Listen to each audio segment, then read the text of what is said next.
मध्य प्रदेश की राजधानी भोपाल में अब प्राइवेट स्कूलों की मनमानी नहीं चलेगी। अब वो किसी खास दुकान से यूनिफॉर्म या फिर बुक खरीदने के लिए दबाव नहीं बना सकते हैं, क्योंकि भोपाल के जो कलेक्टर हैं कौशलेंद्र विक्रम सिंह, उन्होंने दबाव बनाने वाले पर एफआईआर करने के आदेश जारी कर दिए हैं।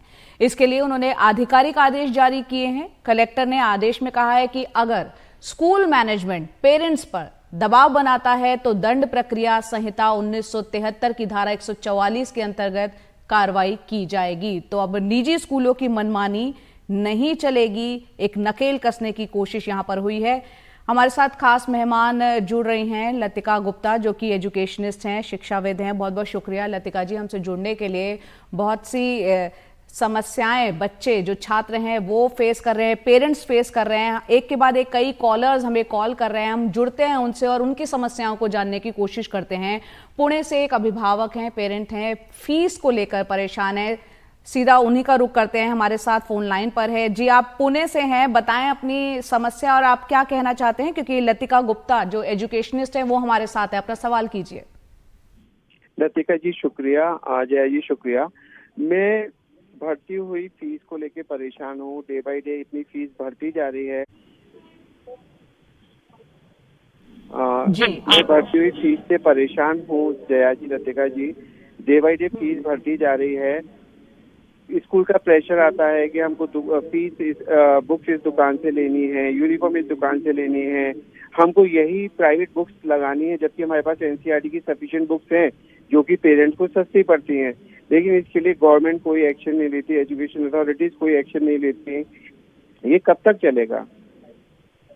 जी लतिका जी। देखिए, मैं समस्या को इतना आसान तो नहीं मानूंगी, क्योंकि इसमें बहुत सारे मुद्दे हैं और इसमें एक मुद्दा लचीलेपन का भी है कि शिक्षा व्यवस्था में इतना ज्यादा दबाव डालना, जिसको आप नकेल कसना कह रही हैं, वो भी कोई बहुत अच्छी बात नहीं है। दूसरा ये भी बात है कि अगर समाज में हर चीज महंगी होती जाती है तो स्कूल सिर्फ एक सामाजिक कार्य करने वाली संस्था तो नहीं रह जाता, और निजी स्कूल से। लतिका जी, एजुकेशन एक ऐसी चीज है, बेसिक राइट है, और अगर अननेसेसरीली पेरेंट्स पर, बच्चों पर इस बात के लिए दबाव डाला जाए कि अमुक दुकान से आपको यूनिफॉर्म लेनी है, किताबें लेनी है, तो बच्चे प्रेशराइज फील करते हैं, पेरेंट्स को भी दिक्कतें सामने पेश आती हैं। हाँ जय जी, ये बात तो सही है कि, पर मुझे लगता है कि अननेसेसरी क्या है और क्या नहीं है, इसका निर्णय भी हम इतने आसानी से नहीं ले सकते, क्योंकि बहुत बड़े बड़े स्कूल इस दबाव में हैं कि जब वो फीस नहीं लेते हैं तो बहुत सारे खर्चे करना उनके लिए संभव नहीं हो पाता है, जिसमें एक होता है टीचर्स की इज्जतदार तरीके से तनख्वाह देना। तो मैं बिल्कुल सहमत हूँ कि एक ही दुकान पे निर्भर करना कि यहीं से लो और यही लो और यही किताबें लो, ये बहुत उचित नहीं है। लेकिन इसमें दूसरी तरफ दूसरा पहलू भी है कि जब एक दुकान से चीज मिलने लगती है तो असल में माँ बाप के लिए वो सहूलियत भी हो जाती है। और बहुत सारे जी, हमारे साथ लतिका जी, क्योंकि लगातार कॉल्स आ रहे हैं, मुरैना से डॉक्टर राम भदौरिया है। राम भदौरिया जी, अपना सवाल पूछें आप। मैडम, ये है, फिफ्थ क्लास में मेरा बेटा पढ़ता है, एनसीईआरटी एमपी बोर्ड की बुक तो चल रही है, मगर स्कूल वाले एक्स्ट्रा कंप्यूटर की, ड्राइंग पेंटिंग की कुछ बुकें एक्स्ट्रा 3-4 खरीदवाते हैं अपने यहाँ, जो बहुत कम हल्की क्वालिटी की, तो बहुत महंगी देते हैं, एक्स्ट्रा बर्डन डालते हैं। जब जिस चीज का एग्जाम ही नहीं होना तो उस चीज की पढ़ाई क्यों कराई जा रही है एक्स्ट्रा? भाई, जो मध्य प्रदेश सरकार ने डिसाइड किया है गवर्नमेंट के नियम अनुसार, तो वही बुक का एग्जाम जो हो रहा है वही एग्जाम होने चाहिए, वही बुक दिलानी चाहिए, मगर प्राइवेट स्कूल अपनी तरफ से। डॉक्टर राम, आपका प्रश्न काफी अच्छा प्रश्न है, और आपको पता होगा कि शिक्षा का अधिकार कानून में स्कूल मैनेजमेंट कमेटी की बात हो रही है, उसका प्रावधान है शाला प्रबंधन कमेटी, और शाला प्रबंधन कमेटी में अभिभावकों का होना भी अनिवार्य है। तो आप लोगों को स्कूल से ये सवाल जरूर उठाना चाहिए और उन पर दबाव बनाना चाहिए कि वो सिर्फ इन्हीं विषयों की किताबें क्यों एक्स्ट्रा लगाते हैं। मान लीजिए वो साहित्य में लगा रहे होते, अगर वो कृतियां पढ़ाने को कहें, तो मैं कहूंगी कि देखिए, स्कूल को उतना लचीलापन होना चाहिए, उतनी आगे होनी चाहिए कि वो ज्यादा पढ़ाए। पर आप कंप्यूटर की और ये टेक्निकल किताबें लगा रहे हैं, और जैसा कि आप कह रहे हैं कि उनकी गुणवत्ता भी अच्छी नहीं है, तो आपको अभिभावकों को अपना भी योगदान देना चाहिए। आपको स्कूल पे दबाव बनाना चाहिए, उस समिति का गठन करके। उस समिति के एक्चुअली कानूनी अधिकार हैं कुछ, और ये बिल्कुल गलत बात है। मैंने देखा है कई प्राइवेट स्कूल्स जो हैं लैब मैनुअल्स लगा देते हैं, कंप्यूटर की किताबें लगा लतिका देते जी, हैं। आप पेरेंट्स को क्या कहेंगी, स्कूल पर वो किस तरह से दबाव बना सकते स्कूल हैं, जैसे कि शाला हमने शाला डॉक्टर प्रबंधन भदौरिया का भी कमेटी, सवाल सुना। हाँ, शाला प्रबंधन कमेटी का जो गठन होना है, जिसका प्रावधान राइट टू एजुकेशन में है, वो होना चाहिए। स्कूल पे दबाव पड़ना चाहिए कि आप बनाइए एसएमसी। एसएमसी के चुनाव होते हैं और उनकी मीटिंग्स होनी चाहिए नियमित रूप से।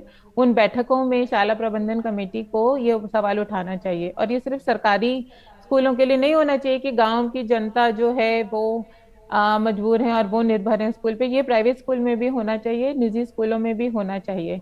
हर समय जो निजी स्कूलों में फीस दे के अपने बच्चों को भेज रहे हैं माँ बाप, वो सिर्फ जी, सरकारी ऑर्डरों पे निर्भर ना रहें, क्योंकि ये वो भी इस भोपाल बात के के वाकिफ कलेक्टर हैं। का आदेश आया। लतिका जी, भोपाल से ही हमारे साथ एक कॉलर जुड़ गए हैं। जी, पूछिए अपना सवाल आप।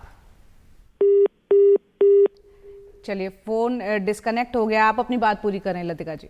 हाँ, तो मैं ये कह रही थी कि आप पूरी तरह से बंद जाएं कि अब आप कुछ भी नहीं एक्स्ट्रा लगाएंगे, ये भी मुझे अच्छा नहीं लगता। क्योंकि देखिए, उसमें शिक्षक की, स्कूल की एक अभिव्यक्ति है, एक निर्णय है। कभी हमारा भी मन कर सकता है किसी भी शिक्षक का कि भारत की आज़ादी पढ़ाते हुए हम गांधी जी का कोई अलग टेक्स्ट पढ़वा लें या कुछ और पढ़वा लें, विज्ञान में किसी वैज्ञानिक की जीवनी पढ़ा लें।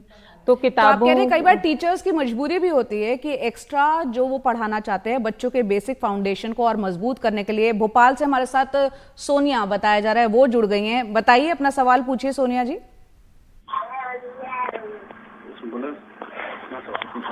हेलो। जी, पूछिए अपना सवाल। हाँ जी, आजकल स्कूलों में जो एक्टिविटीज के लिए जो एक्टिविटीज दी जाती है बच्चों को, उसमें कितना अमाउंट ऑफ पेरेंट्स का उसमें खर्च होता है, तो उस पर भी कुछ एक्शन होना चाहिए स्कूलों के ऊपर। तो यहाँ पर लतिका जी, आपको सवाल अगर क्लियर ना हुआ तो वो पूछ रहे हैं कि स्कूल में जो एक्स्ट्रा एक्टिविटीज होती हैं, पेरेंट्स का उसमें काफी खर्चा हो जाता है। हाँ, ये बात भी है। ये एक तरह का द्वंद है कि अगर वो एक्टिविटीज ना हो, ना डांस ना हो, म्यूजिक ना हो, क्राफ्ट्स ना हो, तो स्कूल एक बहुत ही बोरिंग अनुभव हो जाएगा, बहुत नीरस हो जाएगा। और बच्चे कोई मशीन तो है नहीं कि जाएं और गणित और इतिहास और भाषा पढ़ के चले आए। तो ये बात सही है, लेकिन एक्टिविटी के नाम पे स्कूल क्या करवाते हैं, वो भी एक पूरा अपने आप में एक तंत्र बन चुका है। पिकनिक पे ले जाते हैं, वाटर किंगडम और इन सब जगहों पे ले जाते हैं, जबकि हमें पढ़ाना होता है कि पानी को बचा के रखें और पानी मनोरंजन के लिए नहीं है। तो मैं बार बार इसी बात पे आऊंगी कि निजी स्कूल में एक ऐसा तबका अपने बच्चे को पढ़ाने भेजता है जिसकी एक हैसियत है, और वो फिर इतना दबाव क्यों महसूस करता है कि सिर्फ सरकार के ऑर्डर से वो रुके। उस तबके को इकट्ठे होके अपनी समिति बना के, और इसके पूरे प्रावधान हैं, आपके जो निदेशक हैं उनके भी जिला शिक्षा जी, निदेशक हैं, उनके भी नजर में लाके आवाज तो उठानी चाहिए। लेकिन पूरी तरह ये सोचना कि हर एक गतिविधि सिर्फ पैसा वसूलने का प्रयास है, ये भी सही नहीं है। कुछ चलिए, गतिविधियां इस स्कूल में चर्चा को होनी हम आगे चाहिए। और बढ़ाएंगे, क्योंकि कॉलर्स लगातार हमको कॉल कर रहे हैं, अपनी समस्याओं को लेकर सामने आ रहे हैं। इस पर हम चर्चा जारी रखेंगे, फिलहाल एक ब्रेक ले लेते हैं। तो हम बात कर रहे हैं कि किस तरह से निजी स्कूलों की मनमानी पर रोक लगाने के मकसद से भोपाल के कलेक्टर का आदेश आया है, जिसमें यह भी कहा गया है कि जो प्राइवेट स्कूल हैं वो बच्चों पर, उनके पेरेंट्स पर दबाव नहीं डाल सकते कि वो अमुक जगह से, एक शॉप से ही यहाँ पर स्कूल की यूनिफॉर्म खरीदे या फिर किताबें खरीदें। हमारे साथ चर्चा में शामिल हैं लतिका गुप्ता, जो कि एजुकेशनिस्ट हैं, शिक्षाविद हैं। हमारे साथ एक छात्र जुड़ रहे हैं, गौरव। सीधा उनका रुख करते हैं। गौरव, अपना सवाल पूछें। हेलो मैडम, नमस्ते। हेलो जी, नमस्ते, बोलिए। मैडम, मैं छात्र नहीं हूँ, मैं अपने बच्चों के रिगार्डिंग बात कर रहा हूँ। ठीक है जी। जो प्राइवेट स्कूल हैं उन्होंने क्या कर रखा है कि किसी भी एक पर्टिकुलर सेलर है, उसी की बुक्स आप अपने एरिया में कहीं भी घूम लो, आप उस स्कूल की बुक सिर्फ वहीं पे मिलेगी। जबकि जो पब्लिकेशन से बुक निकलती है वो 30% पे बुक सेलर खरीदता है। 70% का जो आपस में मार्जिन है वो बुक सेलर और स्कूल के बीच डिवाइड होता है। और जो गार्जियंस हैं वो बुक मैक्सिमम रिटेल प्राइस पे खरीदते हैं, कोई डिस्काउंट नहीं मिलता। एक तीसरी क्लास या सेकंड क्लास के बच्चे की जो कोर्स है वो 7-7 हजार रुपए का आ रहा है। एक मध्यम वर्गीय आदमी को कहाँ से खरीदेगा बच्चों का कोर्स? वो पढ़ाएगा या कोर्स खरीदेगा? जबकि फीस तो हम 100% दे रहे हैं।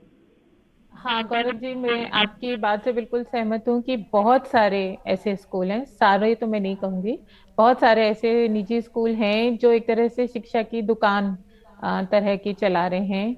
और इस तरह के स्कूलों में एक्चुअली जो किताबें खरीदी जाती हैं, जो दबाव डाले जाते हैं, उनसे कोई गुणवत्ता का भला नहीं होता है। ऐसा नहीं है कि कोई बहुत अच्छी पढ़ाई हो रही होती है।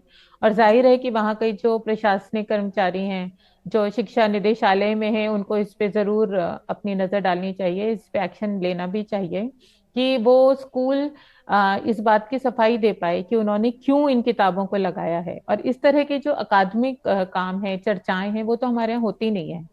तो मैं ये नहीं चाहूंगी कभी कि स्कूल की पूरी तरह नकेल कस दी जाए कि भाई आप कोई भी किताब और नहीं लगा सकते। ये तो अच्छा नहीं होगा, क्योंकि स्कूल वो जगह है जहाँ पाठ्य पुस्तक के अलावा और बहुत सारी किताबें बच्चे को पढ़ने को मिलनी चाहिए।